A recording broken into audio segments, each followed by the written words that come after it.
Hey there, awesome mom. If you've been feeling a little foggy, maybe frazzled, or just a bit off lately, you are not alone. Menopause or perimenopause, whichever one, can really shake things up in ways no one really warns us about.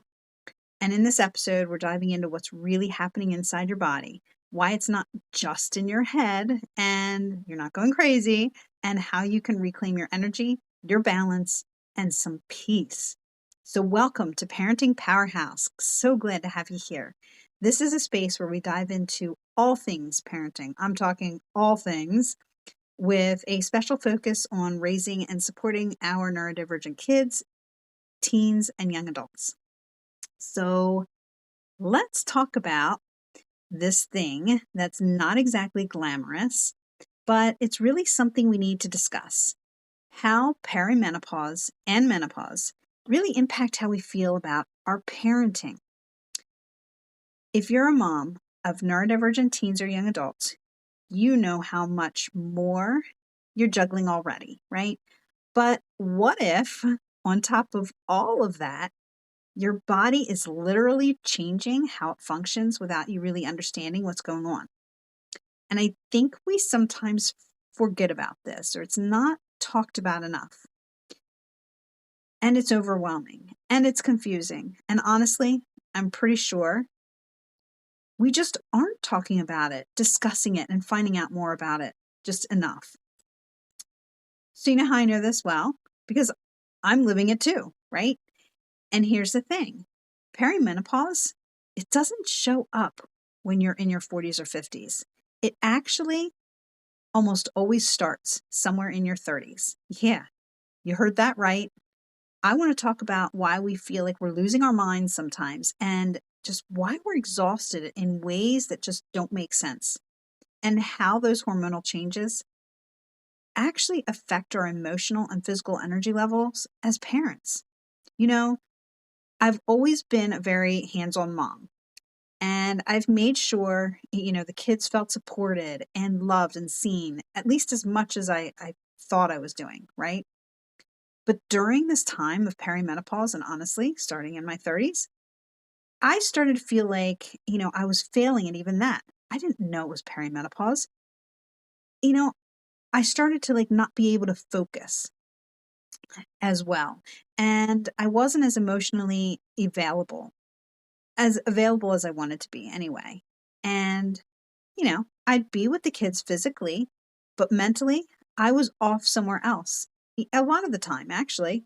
And I was exhausted. And I think this exhausted me more. And my brain was just somewhere. I just couldn't concentrate or just be the mom I knew I could be. And it was actually kind of driving me crazy because I'd catch myself totally zoning out during conversations with my teens, especially. And I'd hear myself snapping at them for things that, didn't even matter, the smallest things. And then I'd start to feel guilty, and that became suffocating. And it was just like a vicious cycle. And I didn't want to feel so detached, but my body and hormones were making it hard, and I didn't even know it.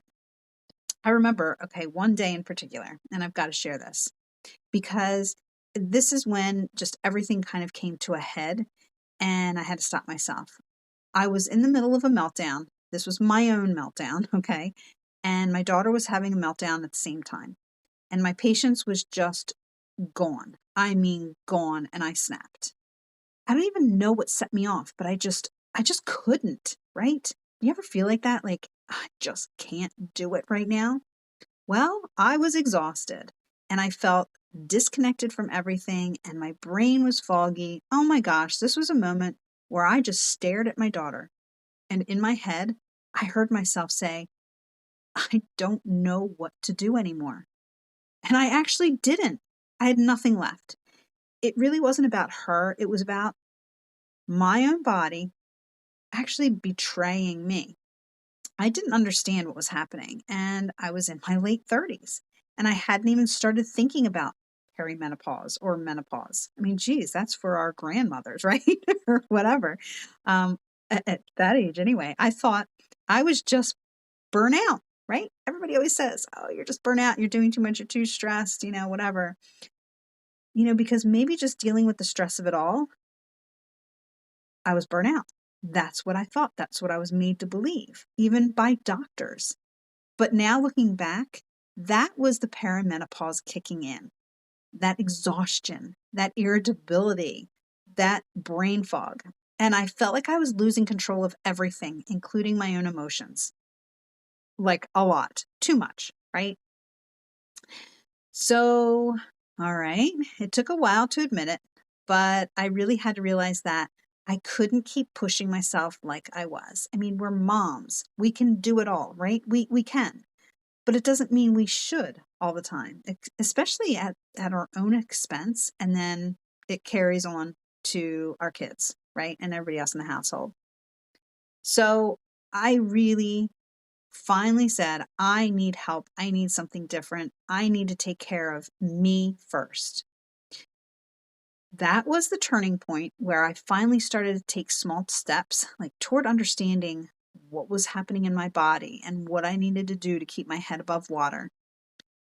So I think it's time we really get real about this issue or challenge or whatever we want to call it, right? So let's just try to dive in.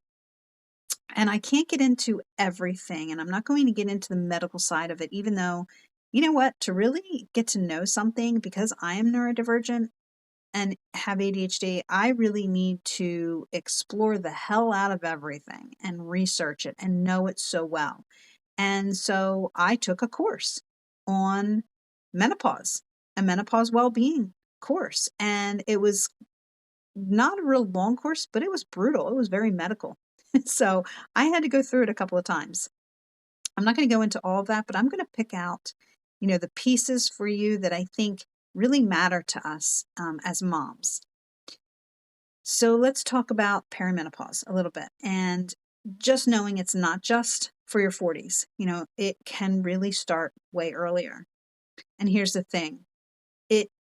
Perimenopause, it just doesn't give you a nice, neat little warning sign that says, hey, I'm here. It actually like sneaks in, right? And it sneaks in your 30s. Yes, 30s. And when I started feeling off, I had no idea what was going on. I always chalked it up to stress and life changes. Maybe it's just being overworked, because I was doing all of that and I was all of that, right?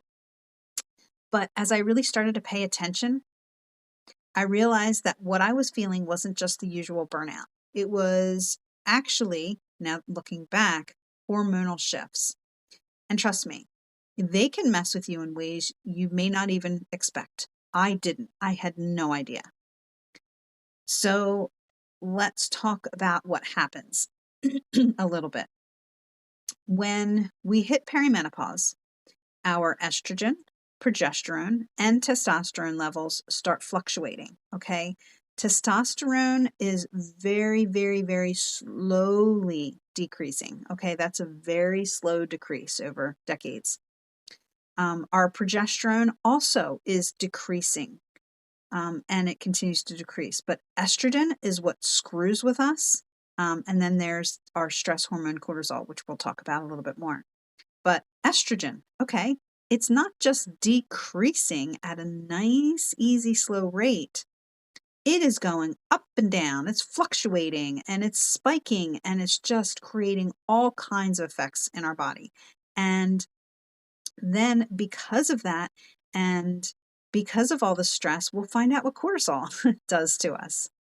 So here's the thing that gets really tricky. And this is what really pisses me off to this day, is that doctors, many doctors, I should say, not all doctors, don't really talk to us about these changes in our 30s or early 40s.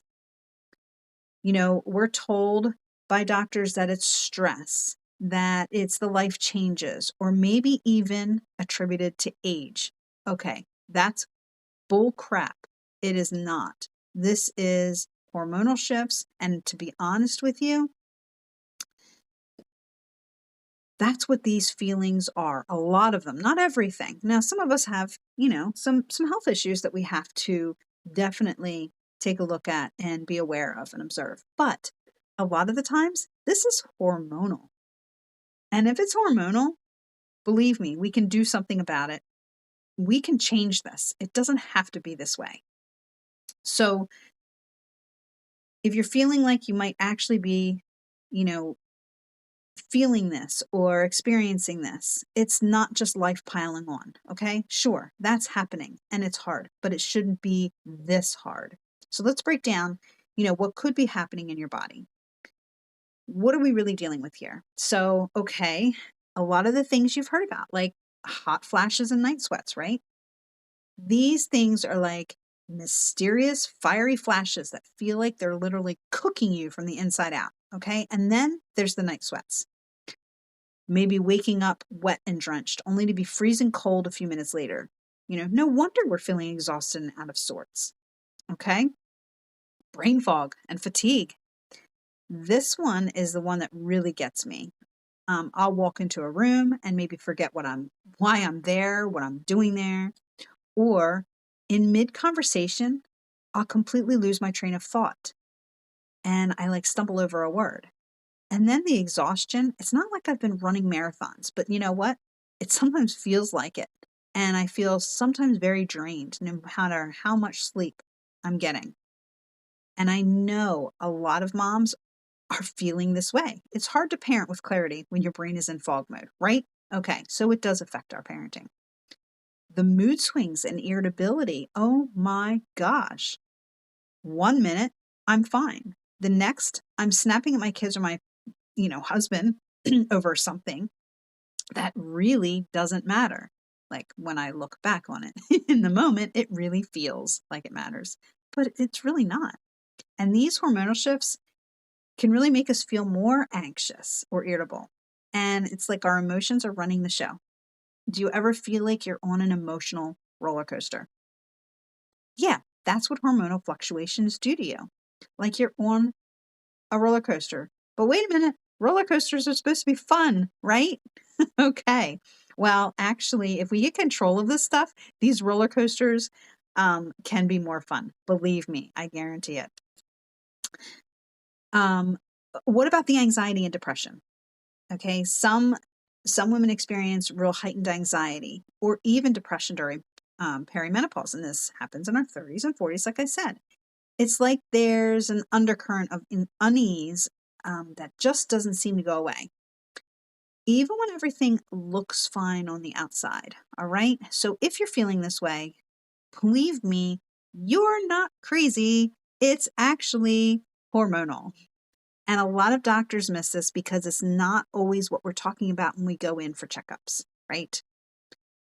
So let's talk about what's going on. Let's talk about how these hormonal shifts are really showing up in your parenting.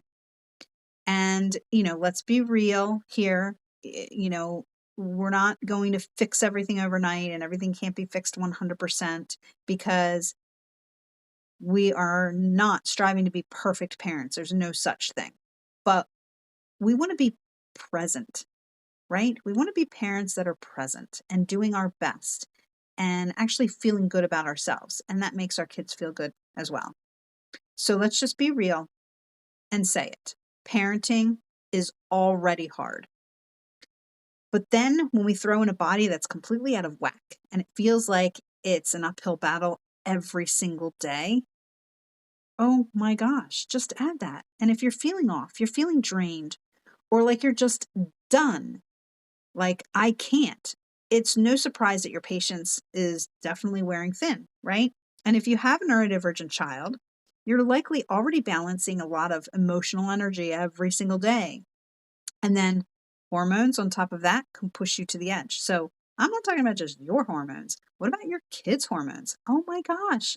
We are battling even more variables because our kids are going through these hormonal changes too. That's like a recipe for disaster, right? And believe me, I get it. You feel like your emotional resilience is a bit lower. Your patience is thinner and you're second guessing every decision you make. Is this you? Because this is me, or it was before I really got control of this. And I remember. And deep down that you want to be calm, right? You want to be a present mom. but sometimes it just feels impossible. And there are those moments when you're exhausted beyond belief. I know it. I see you. And the last thing you have the energy for is one more meltdown or a drawn out conversation or like an opinionated argument. Oh my gosh, how often do they happen, right? So, not only are the hormones fluctuating that are supposed to, but at this point, you may be like in that survival mode and triggering your fight or flight stress hormone called cortisol. And this is really, really important because if we can manage our cortisol levels, you'd be so surprised what you are capable of. So this cortisol, it's an important hormone that protects us, right, in very dangerous situations. But when we are so stressed constantly, like every day, this hormone is activated all the time. And it's not supposed to because it's for emergency situations. So when cortisol is activated daily, it doesn't fluctuate. And we start to have, the weight gain, high blood pressure, heart palpitations, trouble sleeping, and oh my gosh, the list goes on. Now, that crappy part is that it could take months of stress-free days to bring down these levels, okay? Like back to where they should be.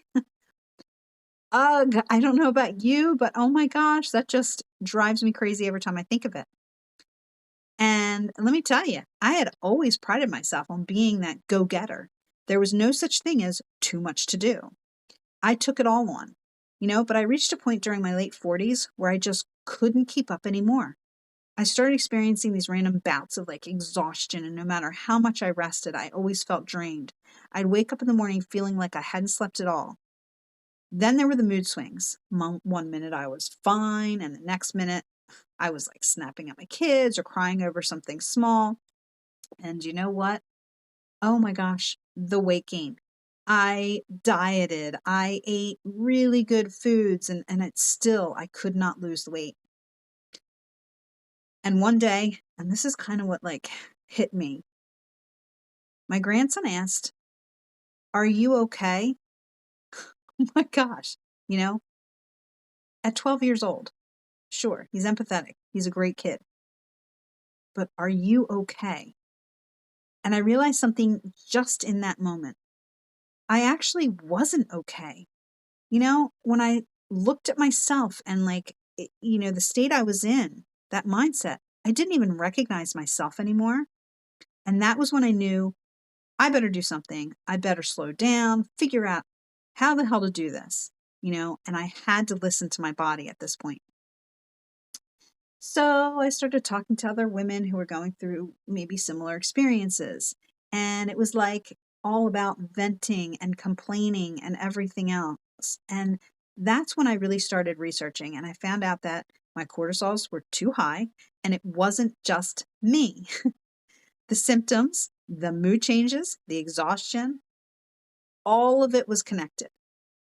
And that's when I made the choice to really try to figure out how to take better care of myself. I mean, I was taking care of everybody else in the household, right? But how do I really take care of myself? So I stopped ignoring my body and I started focusing on what it needed. And it wasn't easy. I'm not saying this is easy at all. This is one of the hardest things to do, but it is necessary. And here's another thing. I'm one to kind of go all in on something, but you know what? It doesn't have to be all or nothing. And I learned that quickly. Yes, you know what? Hormonal shifts are real. Yes, they affect your parenting. But you know what? There are ways to navigate this more calmly and slowly. We don't have to rush at anything because we don't have to be perfect, right? You just need to be kind to yourself. And actually, when you take away the friction of some of that stress and anxiety, everything moves more smoothly, maybe even a little quicker. You just need to give yourself space to breathe. That's so important. And we don't do it. We don't do it enough. So, how do we get some of that calm back? Well, let's get into it a little bit because we know what's happening now and how it impacts us, right? And I want to share some easy, holistic ways to manage it. And I say holistic because we have to look at different angles, and some things work for some people, some things don't. It's always worth trying, though, right? And, if today's episode is really hitting home, imagine what's possible when you have the right tools and support to truly thrive through this transition. And I've created, something just for you, a whole course to guide you through this parenting journey. So take that next step because you are worthy of feeling your best. Check in the show notes for all the details. I've got them there. I just can't wait to hear from you and support you on this journey. I know you've got this and I've got you. And let's talk about some of these like holistic techniques or strategies to try. And some you may have tried already. But I have 5 just to start. Okay, there are lots more, but let's just start with something. And if you want to, of course, you can listen to this again. You can take a look at the show notes, but you might want a pencil, pen to jot down a couple of ideas so they stick with you because this is really important.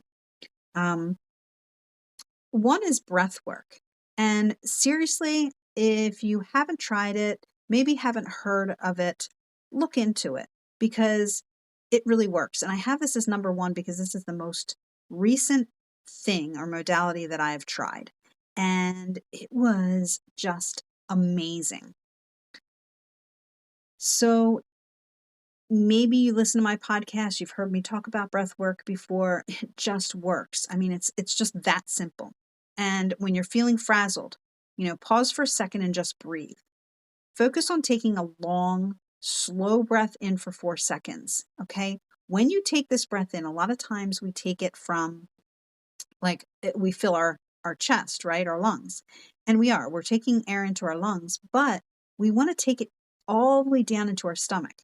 So when you take a deep breath in, make sure you put your hand on your stomach and you feel your stomach moving out away from your body. Okay. Then once you do that, you hold it for 2 to 4 seconds and then slowly breathe out for 8 seconds. Count of 8. But make sure that when you're letting that go through your mouth very slowly, your stomach is going back and through your spine. Like it feels like it's going back to your spine, straight back and into your spine. Do this a few times, and I promise your body will shift into a more relaxed state. And it is so simple, but this is really your body's reset button. It really works. And you can do this anywhere, and you always have the time for it. Don't ever tell yourself I don't have the time for just a couple of deep breaths, just to reset. Another thing that I really like, some people do, some people don't, and that's essential oils. And I know some of you might be, possibly rolling your eyes, but hear me out. Oils like lavender, chamomile, and frankincense can actually help you feel a bit more balanced. You don't have to do anything crazy. You don't, even if it takes time, it's a pain in the butt to go and put it in a diffuser. Like I don't do that. Sometimes I just carry a bottle around with me and just smell it. Take a sniff once in a while. That's it. It's that easy. The third thing that I want to bring up is grounding. Okay. How do you ground yourself? And do you? And there are so many ways to doing this, but my favorite way is just getting outside. And if I don't feel like taking off my socks and shoes, maybe it's too cold or whatever, the best way to ground actually is to, with bare feet, stand on the earth. And you know what? You don't have to go walking around for a long time. I think research, the science has shown that, please don't quote me on this, but it's either 10, 15, or 21 seconds, something like that, that you get all of the electrons from the earth that your body needs to reset, to ground. Okay. So it's not very long at all. So even if it's cold outside, you can do it. Otherwise, one of my favorite things, I love the outside. I love trees. I just, love them. You can go up and you can lean against a tree, put your hand against a tree. And I think that one is definitely at least 21 seconds.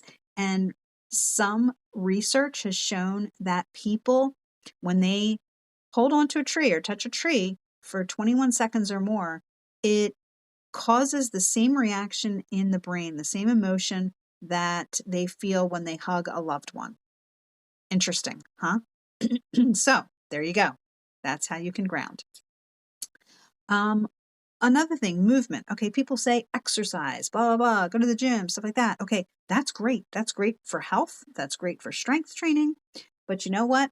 When you just need to let some stress go, sometimes going to the gym isn't the best thing, because just getting ready and thinking about the time spent and everything else stresses us out, right? So what we're going to say is just movement.